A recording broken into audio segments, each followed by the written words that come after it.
Você sabe como fala a expressão subir a régua em inglês? Mais uma expressão aí muito utilizada no mundo corporativo. Essa expressão em inglês é muito parecida com a forma com que a gente fala em português. Só que em vez de subir a régua, em inglês a gente vai falar subir a barra, levantar a barra. Que barra? Essa barra quer gostar de você.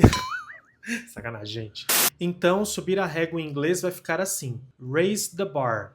Raise the bar. Então agora bora para alguns exemplos. This quarter, leadership wants to raise the bar across all departments. Neste trimestre, a liderança quer subir a régua em todos os departamentos. Customer expectations are raising the bar for service delivery. As expectativas dos clientes estão subindo a régua da prestação de serviços.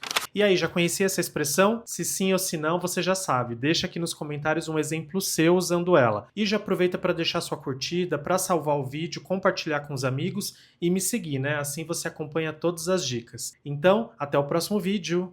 Bye!